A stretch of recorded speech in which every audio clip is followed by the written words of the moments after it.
Greetings, ladies and gentlemen. Welcome to the Nëïgsëndöïg Cöcülës show. My name is Nëïgsëndöïg, the namesake for this here podcast. This is the final part for Laws of Life by Jack Spirko. Now, if you haven't listened to the 3 previous parts, you need to do so first because we'll be covering Laws 13 through 16 today. Now, as a refresher, if you forgot who Spirko is, he is the proprietor of the Survival Podcast, which started on June 20th, 2008. This was right around the time of the housing bubble burst. This book basically gives you 16 laws that are the opposite of the subtle, slow drip poison of bad advice, empty ambitions, and being trapped in systems designed to keep you mediocre. Now, not all of these laws may work for someone, but every single one of them will need to be attempted regardless to see if there was success after evaluating them. Each of them is practical. Most people will not do this. Now, all the laws in this book are interwoven with each other. I've given the example of laws 8, 9, and 15, but there are going to be more soon. This will require multiple read-throughs if people do not understand this. I may not fully understand it yet. However, with my autistic brain, I will understand more than I can articulate. This is a huge problem with autism, and it's kind of the reason why I can't really explain things very well, in my view, towards, say, some of the stuff I don't discuss in main episodes and on Podcast 2.0 through the bonus episodes. Anyway, let's just get straight into it with Law 13. Law 13. Focus on what you control. Live life primarily in your circles of control and influence. Everything else is only for awareness. Now, there are 3 circles: your control, influence, and circles of concern. Your circle of control is a get stuff done kind of attitude. These are things you have full control over. Circles of influence are things that can have influence, but do not necessarily have full control. This is where getting advice from competent people, Law 4, in something will work extremely well. So, circles of concern are just small things that are outside of one's control. The opinions of others who are competent in something, otherwise, not so much. Positive feedback will lead people to do better, and this is the same with constructive criticism. Social media loves when people spend time in circles of concern and not so much influence or control. Most people do in fact care about what others say from their takes. I personally don't do this, and neither does my former editor, Sokyo.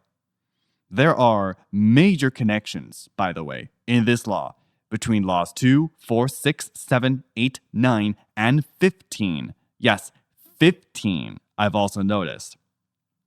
Now, there is mental code to end this relatively short chapter, but it is this as follows.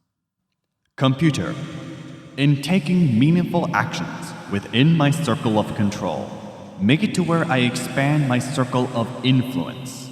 Find me something meaningful to do today. That pretty much wraps up chapter 13. This was a smaller chapter than I thought, and I didn't find many more important points, except just the circles of control, influence, and concern here. Let's just move on otherwise to Law 14. Law 14. Hold money like sand. Money is like sand. Holding it tightly will result in losing most of it. Holding on to it loosely is the way to abundance. This sounds like an oxymoron, but despite the counterintuitive nature of this law, this is the one that people, Zoomers in particular, will resist the most. Millennials will 100% resist this because they believe that the boomers goofed them over. Well, yes, they did in some cases. It's actually easier for us to do what the boomers did back in the day, if you think about it for a second. But despite the weird logic, hopefully it makes sense once it's decoded for the autistic brain. Now, there's a lot of mental programming in your mental computer called a brain that is absolute and utter garbage. Examples are thinking the rich are greedy slimeballs. This is stupid. Another is how you're immoral if you're rich, yet you want to be rich and moral. This is stupid. Another is that money is scarce. Hard assets are supposed to be scarce, not fiat. Otherwise, this is stupid. Yes, I meant to say that. That was intentional. Anyway, we have another mental illness that is mentioned in this book. I've already made some sort of mental illness called Cöcülës, which was found in Law 9. However, this is also found in Law 8 as well. But this mental illness is Scrooge McDuck syndrome. The symptoms are seeing a nice car and saying, well, it must be nice. Accusing a woman of sleeping to the top because of her attractive nature and success. And by the way, there's a side note on this, where your political beliefs determine your attractiveness. Yes, your political beliefs show you if you are attractive or not. That's scientifically proven. Now, if you destroy your wealth by making, instead of believing greed is something only rich people do, those who are poor and greedy will be the exact same as the rich and greedy, but this is far and few between. If you destroy this horrible programming, then you don't have Scrooge McDuck syndrome, and you will actually be wealthy, not rich, wealthy, but also you will end up being, shall I say, moral with your money because you get stuff done. Now, here's a misconception a lot of people will not get. If you are rich, you don't tend to be greedy, but you tend to improve the lives of others, which will bring unimaginable wealth if you do it correctly. If you want to know how to do it correctly, bonus episodes 3 and 4 should bring you on the right track. Bonus episodes 1 and 2, I don't recommend because that can be something you might not want to get into. I did for that time, so that's just me. Anyway, charity and voluntary donations for charity's sake is considered a wealthy mindset. And this does not count giving 10% of your paycheck to some religious organization. They call this a tithe. You might not want to do that anymore if you do so because you're not supposed to do money. This was done with food, not money, not hard assets. You would be broke if you continued to tithe. Anyway, there are not one, not two, but 3 pieces of mental code. And my goodness, it is insanity why people will not want to make money because they think everybody who's wealthy has cheated or done some other horrible thing to get the money. No. These 3 mental codes are this as follows. Computer. I want to become wealthy so I can be charitable and impact the lives of other people for the better, because this is what the wealthy do. Money is abundant and opportunities are everywhere. Find me opportunities. While you are at this, in order to have enough money in my life, I will need to learn to invest wisely instead of taking foolish risks with my money. I added that little thing there between the second and third pieces of mental code because this is a while loop. Yes, this is a while loop here. Or for loop, whatever the flip those things called. This is a while function, basically. Anyway, you should be thinking of money as the accounting system for energy. There is a law that talks about this as well in a previous part. I think part 2 or 3. You may want to listen to that first. If you see money as loose-fisted, like you are holding sand very loosely, that is basically saying that money is abundant. If it's tight-fisted, that's like saying your money is scarce. Most people say they go to work to make money. They're actually earning money because of your labor. If you go to work for somebody, you are earning money for the labor you trade based upon a number of different factors. Making money, and this is where this gets confusing. Making money means you built something of incredible value. You have hard work that you made on your own, which will essentially bring money to you in existence. So this is the confusing part here. Now, saying that money is supposed to be scarce, like it's tight-fisted, certain forms are hard assets like Bitcoin, gold, silver, housing even, yes, real estate. Those are hard assets and they are finite. Bitcoin especially is finite with 21 million Bitcoin, 2.1 quadrillion Satoshis, which is 1/100 millionth of a Bitcoin. But I'm not going to get into that today. Instead, let's focus on going through with Law 15. Law 15. Keep your word. Always keep your word, especially when doing so is difficult. People are going to be absolutely ticked off at me for this. Don't shoot the messenger, all right? Anyway, this has extreme ties to Law 1 as being on time, or rather early to some appointment you made, is keeping your word. Law 16 also has ties, as that was established from the beginning of this chapter, and we haven't even covered it yet. Law 14, if followed, actually follows Law 15 without you even realizing it. Now, being willing to help instead of wanting to be helped all the time is a good way to train yourself to keep your word. But doing this to those who will keep yours, actually their word to you, they will go a long way in terms of friendship or a partnership. Most people do not want to do this as they have integrity issues they don't want to fix.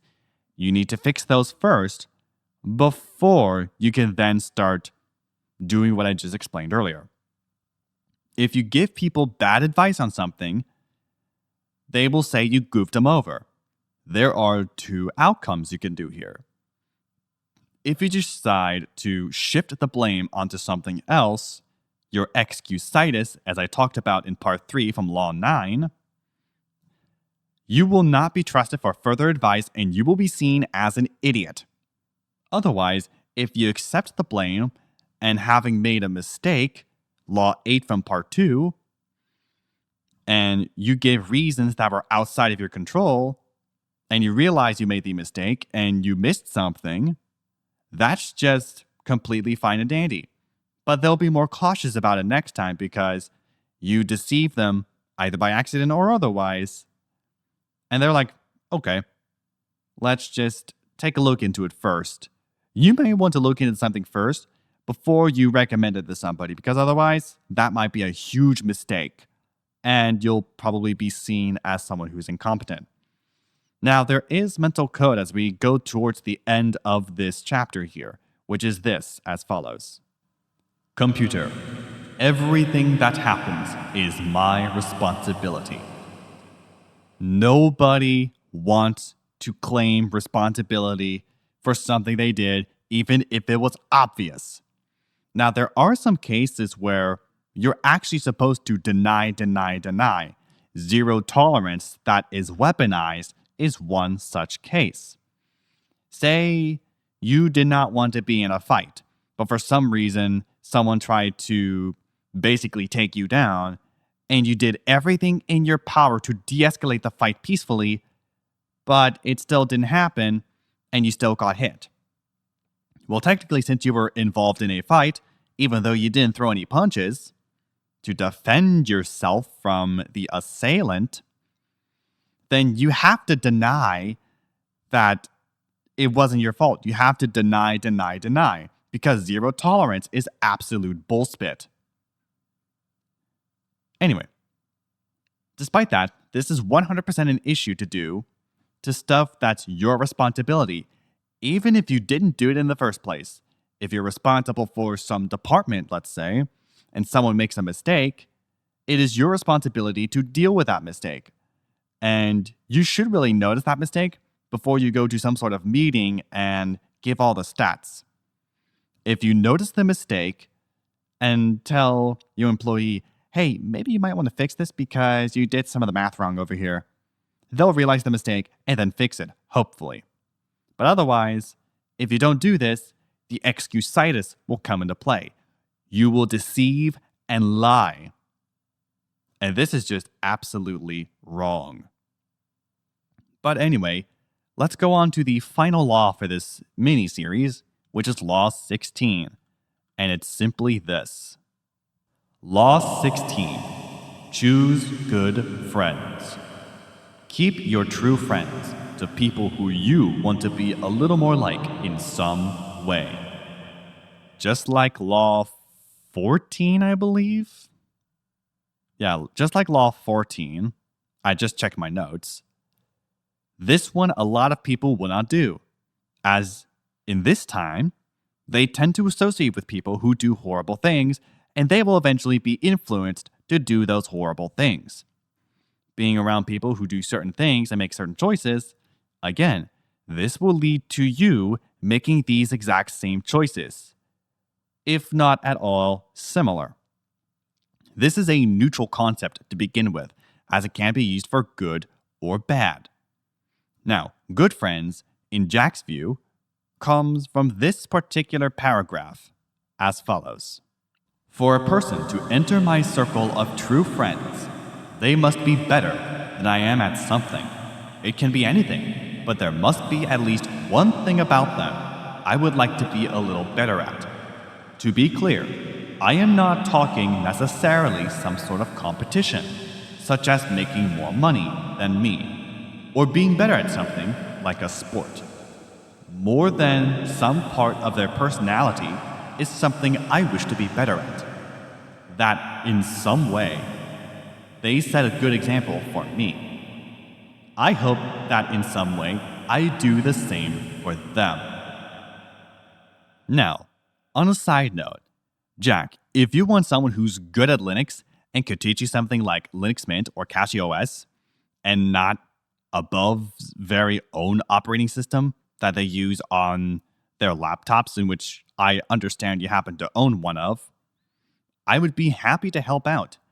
I always tend to offer to help, free of charge, mind you, in anything Linux related, content creation related, music related, or podcast related.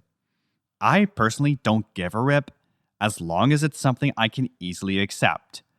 I have my restrictions, but I impose them on myself for several personal reasons I will not get into. Now, for friends who do not qualify under this law, it doesn't mean you just ghost them altogether. Though, in rare cases, you might need to gently disown them and let them know, hey, you're a bad influence on me, I can't spend time with you anymore. This is for those who are a seriously bad influence on you. All that matters is making friends who will help you better your own life. It's literally that simple once you follow all the other laws. Now, let's get into the final piece of mental code for this mini-series. And it is this, as follows. Computer, identify the positive characteristics of my true friends.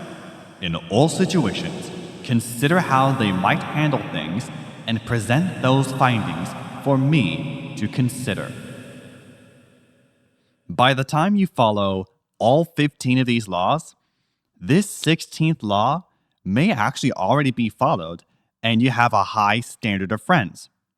Now, this is in fact a very high standard for friendship. Either your standard is too low or you need to find people who are better at something than you, and you should be like them in some way. That is the whole point of this law. Now, since we've just finished this particular mini-series, you may be asking, will this be done for future iterations of laws of life? I think Jack might also be wondering this as well. And the answer will be absolutely yes. That will be flippin' done. Why? This was my calling, to break these laws down in a way that would make sense without Jack's crass language in some cases, because this book will give you a beat down. It didn't give me a beat down because I've already been following some of the laws to begin with. Not all of them, but I think not a super majority either. Quite a few of the laws I couldn't follow at the time because I wasn't making any money. So keep that in mind. Now, when will this be done?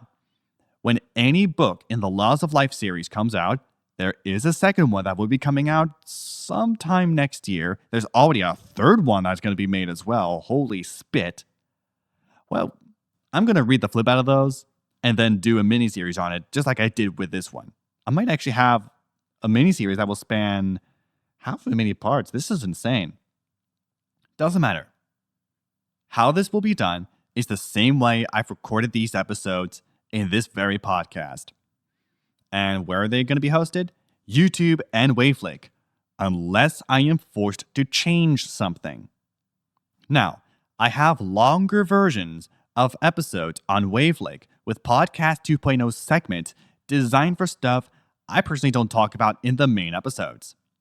I followed some of these laws without even realizing it, as I said, but not all of them, as I didn't know some of them at the time.